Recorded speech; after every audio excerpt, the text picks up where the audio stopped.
Salut à tous, bienvenue sur l'atelier d'Adrien. Aujourd'hui, je suis très content puisqu'on se retrouve pour un projet qui me tient. C'est la transformation de cet aquarium en aquarium low-tech. Donc la difficulté, comme je vous en ai parlé dans la capsule, c'est le fait que j'ai des corydoras. Donc c'est des poissons de fond et donc ils ont besoin d'une surface sur laquelle manger, se promener, etc. Et un aquarium low-tech, c'est un aquarium qui est beaucoup planté normalement.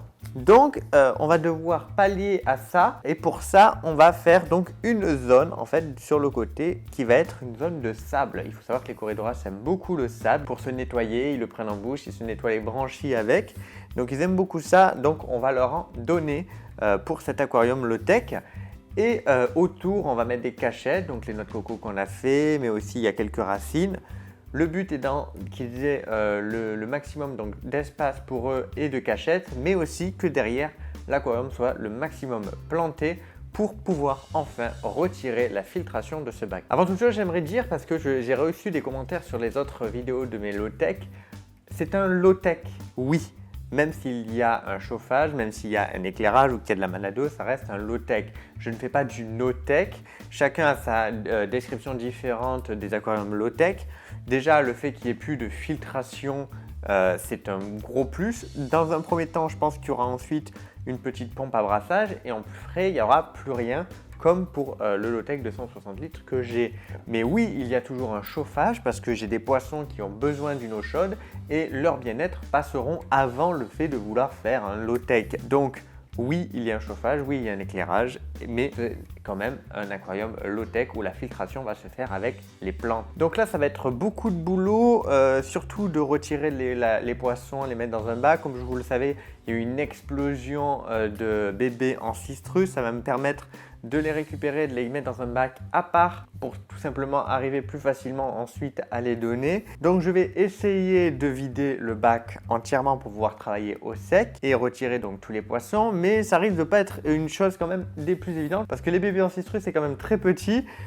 Donc on va essayer de faire son maximum pour que tout se passe bien. On va récupérer le maximum d'eau dans un bac en plastique comme pour les poissons rouges où je vais ensuite déplacer mes poissons pour pouvoir commencer la transformation de l'aquarium. Étant donné que je dois faire un gros changement d'eau parce qu'il y a une montée de nitrate, je me suis dit que c'était l'occasion ou jamais de le faire pour pouvoir en plus travailler au sec, ça sera plus simple. Et surtout pour mettre le sable, le fait qu'il n'y ait pas d'eau, ça va être un avantage énorme.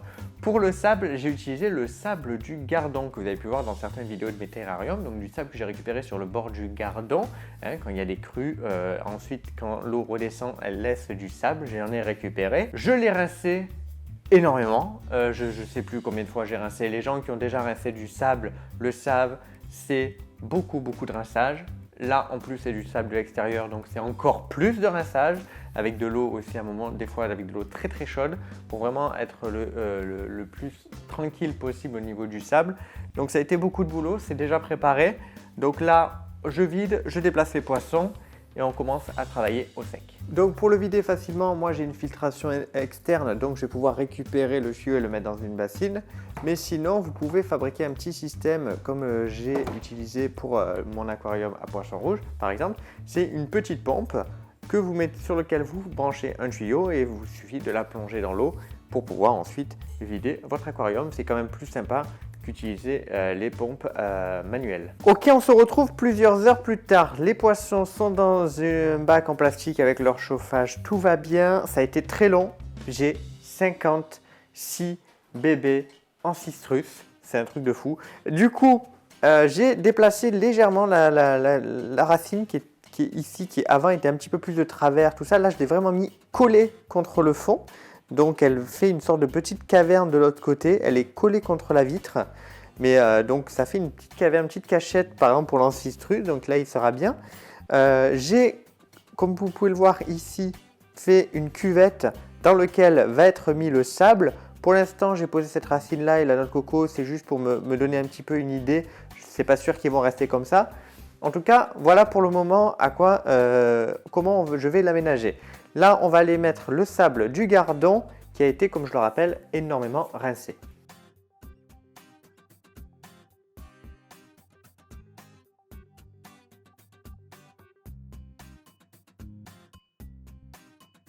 Voilà pour le moment pour la zone de sable dans l'aquarium. Je vais voir après si j'agrandis un petit peu de ce côté-là et si je mets quelque chose pour faire la liaison. Comme là, j'ai utilisé la racine pour faire une liaison et là une noix de coco. Est-ce que j'utilise autre chose? Je verrai. Un petit changement ici. Finalement, je mets la noix de coco en direction du sable, ce sera plus sympa visuellement. Alors il faut savoir que même s'il y a le sable là, je vais quand même mettre une plante, une seule. Je vais en mettre une seule parce que je veux pas que ça prenne trop de place. Alors pour les noms exacts, il va falloir aller voir la vidéo quand j'avais fait la mise en note ce 260 parce que je vous avoue que je me rappelle plus exactement des noms. Je sais juste qu'il me semble que c'est une cryptocorine.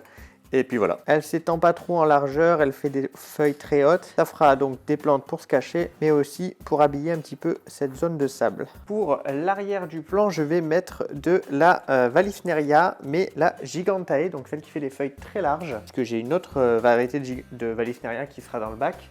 Mais cette fois-ci, la Gigantae sera à droite.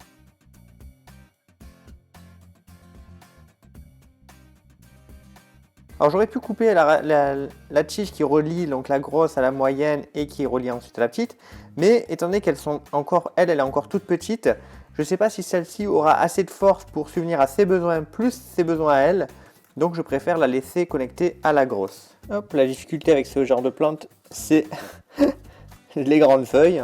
Voilà, parfait, je me fais pas de soucis pour sa propagation. Hop, on espère toujours quand on plante à sec, hein, éviter que les feuilles se dessèchent. Alors je continue avec les Vallisneria, cette fois-ci celles à feuilles plus fines et on va les mettre à l'opposé, juste derrière la racine.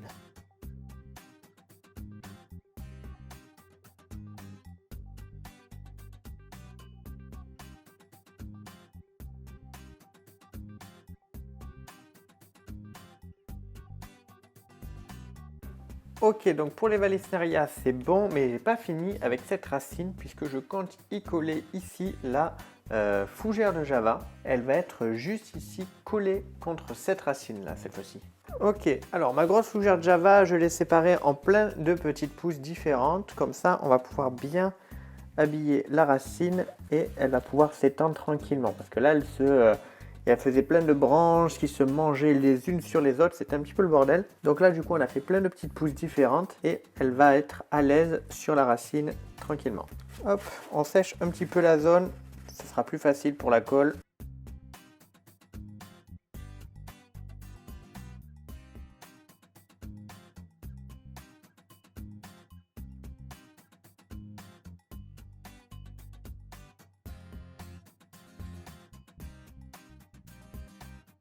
Voilà qui est fait pour la racine et les fougères de Java.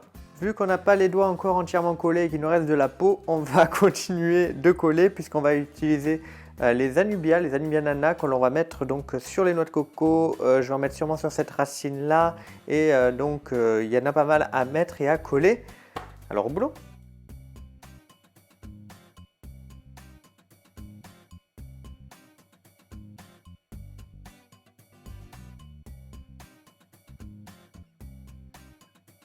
Ok, j'ai collé de la Nubia Nana sur la racine comme je vous l'ai dit. L'autre noix de coco a retrouvé sa place. Les deux autres qui ont été faites pour l'instant sont dans le bac. J'attends de voir un petit peu comment je place les autres plantes pour les remettre. Là, je vais m'attaquer à la cryptocorine Beckettii. Alors la Beckettii, je trouvais qu'elle avait beaucoup de mal à pousser. Je ne savais pas pourquoi, alors que dans d'autres bacs, elle s'en sort plutôt bien.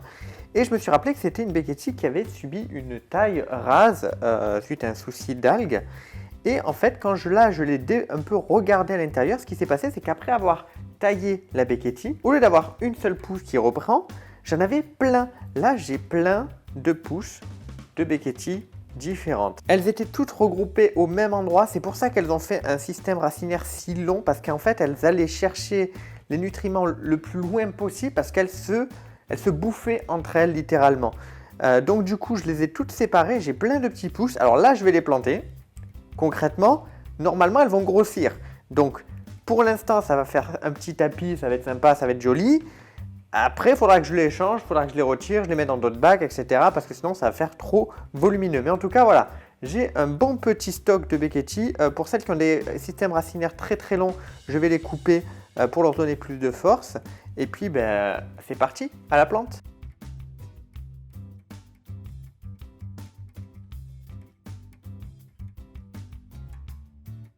Ah, le reste, je vais le planter dans l'aquarium des poissons rouges Là, ça ira. Je remets la cryptocorine Wendy. Hop, la cryptocorine Balansae, qui est bien trop grande, là, il faudra la tailler. Mais pour l'instant, je la mets et après, une fois qu'il y aura l'eau, je pourrai la tailler à la bonne taille. Là, on a, je crois que c'est une pousse d'Echinodorus, mais je suis pas sûr, elle n'a jamais été attaquée par les Ancestros. Bref, je vais la mettre et nous verrons bien. Alors, j'ai rajouté une racine sur laquelle je vais mettre la Nubia, mais pas seulement, je vais aussi y mettre toute la mousse de Java que j'ai. Alors, à côté de la Beckettii, je vais mettre de la Limnophila.